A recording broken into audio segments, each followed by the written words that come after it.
नमस्कार, good morning. आज हम इस वर्तमान भोजन पद्धति जो है उसमें और न्यू डाइट सिस्टम जो प्रणाली है, भोजन की एक ऐसी नई शैली जिनके कारण हमारे जीवन में काफी सारे बदलाव आते हैं। और जब हम कितने सालों तक ये पुरानी भोजन प्रथा से जुड़े हुए रहते हैं तो नई भोजन प्रथा को अपनाने में थोड़ी सी दिक्कत आती है और अपनी जो पुरानी हैबिट्स हैं उनको चेंज करना होता है तो तकलीफ भी रहती है। तो काफी सारे प्रश्न उठ रहे हैं जो ये भोजन प्रथा को अपना रहे हैं।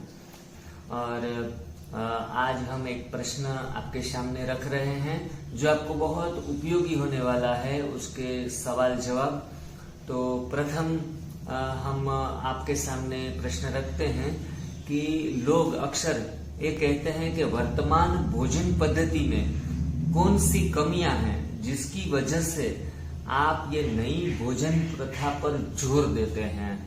क्यों, कौन सी कमियां हैं, यह जानना हमें बहुत जरूरी है, जिनके कारण हमें पता चले कि हम नई भोजन पद्धति को क्यों अपना रहे हैं। तो उनका उत्तर है कि मेरी जिंदगी के काफी सारे शुरुआत के साल ऐसे बीते हैं जो हम पुरानी भोजन प्रथा से पले बढ़े हैं और उन दौरान काफी शारीरिक दिक्कतें आई, मानसिक दिक्कतें आई और उनके रूट कोज में भोजन ही था। कहते हैं कि अन्न वैसा मन और मन वैसा तन।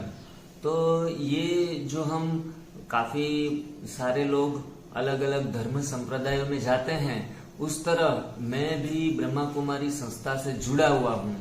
तो 37 इयर्स तक हमने गलत भोजन खाया, खान पान में काफी शुद्धि रखी, लहसुन या प्याज नहीं खाए, बाहर का भोजन नहीं किया, बाहर का पानी तक नहीं पिया, फिर भी इस शारीरिक रीति से 8 या 10 बीमारियों से ग्रसित बन गया था।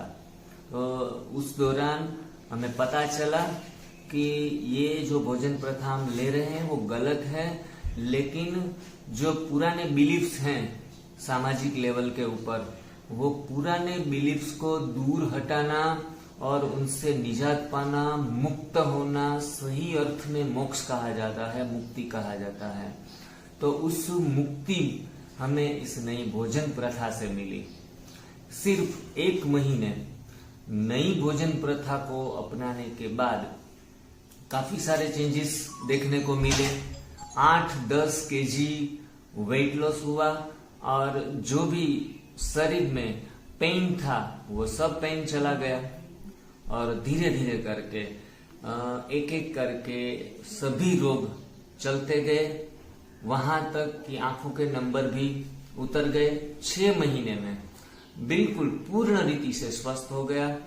15 साल के बच्चे की तरह आज मैं क्रिकेट भी खेल सकता हूँ, कोई भी गेम खेल सकता हूँ, कहाँ भी आना जाना, शरीर में बिल्कुल ही थकावट नहीं रहती है। तो इस प्रकार से ये मेरा अनुभव आपके सामने मैंने रखा और काफी बीमारियों से त्रस्त होकर इस भोजन प्रथा को अपनाने के बाद सभी सारे मुझे बेनिफिट्स हुए हैं।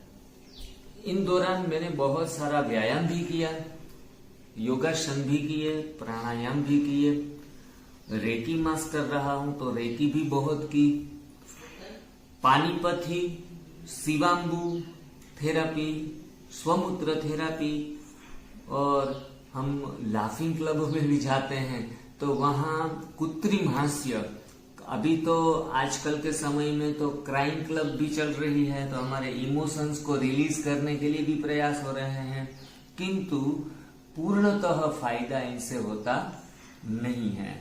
तो जवानी में ही 37 इयर्स मतलब एक जवानी की उम्र ही कहेंगे, उसमें हम बुढ़ापे का अनुभव करने लगे थे।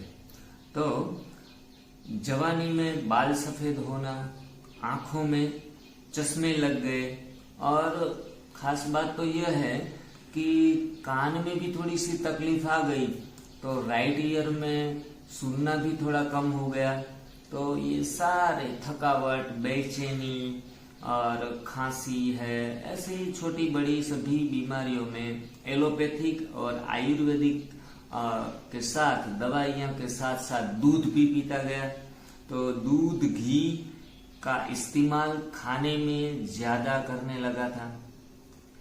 चाय का सेवन बचपन से तो नहीं करता था, लेकिन थोड़े 5 या 10 साल से चाय का भी सेवन शुरू था। तो एसिडिटी और गैस की तकलीफ नहीं जा रही थी।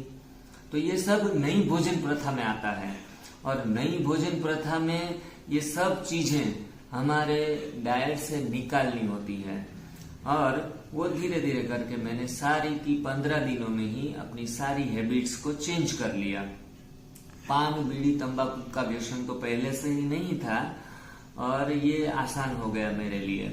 तो इतना लहसुन प्याज कभी नहीं खाया, और सात्विक आहार से ही अपना जीवन व्यतीत कर रहा था।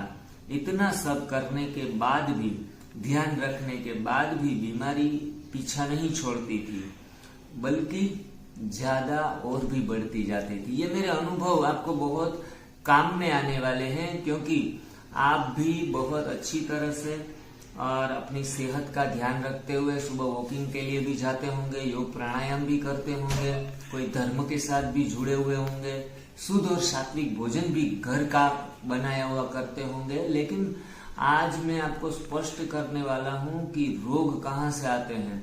रोग आते हैं पक्व भोजन से और दूध की बनावटों से, जो हमारे किचन में शुगर है, सॉल्ट है, उस सभी चीजों से रोग आ रहे हैं। तो जाग जाइए।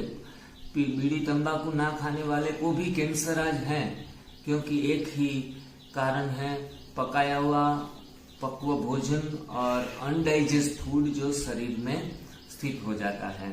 तो समाज में चारों ओर नजर करने से ऐसा हाल, सारे लोग ऐसे ही बीमार दिखाई देने लग रहे हैं। तो जिससे मुझे थोड़ी तसल्ली भी हुई कि मुझसे भी ज्यादा पीड़ित लोग मैंने इस समाज में देखे हैं। देखा कि मनुष्य जाति को छोड़ बाकी के अन्य सारे जीव मनुष्य की तुलना में काफी निरोगी दिखाई दे रहे हैं, क्योंकि वो प्राकृतिक जीवन जी रहे हैं और कुदरत ने उसे जैसे हाल में रखा है उस हाल में वो जी रहे हैं, इसलिए वो निरोगी है। लेकिन आप देख रहे होंगे कि जो भी पशु या पक्षी मनुष्य के संपर्क में आया है वो भी बीमार हुआ है, क्योंकि हम उनको अपनी पद्धति से उनका पालन पोषण करते हैं और एक कोने में निरंतर निरोगी बने रखने की ख्वाहिश तो हमारी थी, जिससे मेरे रोग निर्मूलन हेतु प्रयोग निरंतर शुरू ही रहे थे। तो कुछ आध्यात्मिक भाव से परमेश्वर की ओर से मार्गदर्शन हमें मिलता रहा। एक समय ऐसा आया कि मेरा मन बहुत व्याकुल हुआ, क्योंकि बीमारियां हट नहीं रही थी ध्यान योग करने के बावजूद भी। तब हमारी ये जो मति है वो मति भ्रम हो गई है, और मेरी भी मति भ्रम ही थी कि मुझे कुछ पता ही नहीं था कि खाने में ताकत को ढूंढ रहा था। और आज सारा समाज खाने में ताकत को ढूंढ रहा है, जो वहाँ है ही नहीं। खाने में ताकत ही नहीं है। और ताकत किससे मिलती है? डीप स्लीप से मिलती है, आराम करने से मिलती है, मेडिटेशन करने से मिलती है। तो ये पता, ये सत्य जो है वो तप सेवा सुमिरन की पद्धति से मुझे जानने को मिला। तो ऐसे विज्ञान विपरीत, विकृत और विनाशकारी लगने लगा मुझे। जैसे सच्चा और अच्छा मान रहे थे वही झूठा और विनाशकारी है, ये पता चला। तो मन की सारी भ्रांतियां धीरे धीरे करके कम होने लगी। मन की ऐसी दशा थी कि अब तय करना मुश्किल था कि क्या सच है और हमारा रचाया हुआ विज्ञान, जिसमें दूध को संपूर्ण आहार माना जाता है। तो ऐसे काफी सारी बातें हैं। वीडियो बहुत लंबा होता जा रहा है और ये प्रश्न का आंसर हम दूसरे वीडियो में आगे बढ़ाएंगे। ऐसे करके हम सारे प्रश्न जो आपके मन में उपस्थित हो रहे हैं उस सारे प्रश्नों का समाधान करेंगे। और ये सभी श्रेणी जो हैं वो बीबी चौहान सर के शंका समाधान नामक बुक से ली गई है और उनसे सारे प्रश्न उठाएंगे। साथ में काफी एक मेरा पर्सनल अनुभव भी आपके साथ शेयर करता रहूंगा, मेरी सोच भी आपके सामने रखता रहूंगा।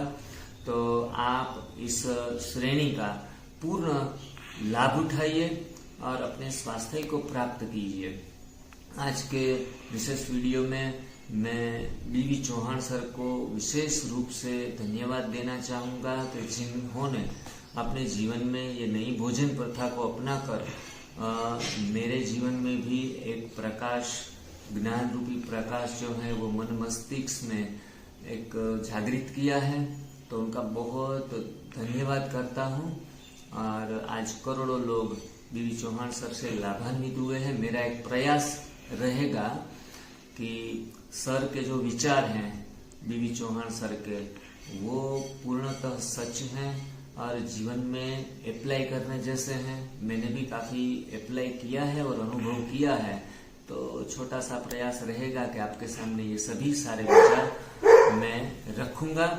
तो फिर से अब दूसरे वीडियो में मिलते हैं। तब तक के लिए बाय बाय, शुक्रिया, धन्यवाद, थैंक यू वेरी मच।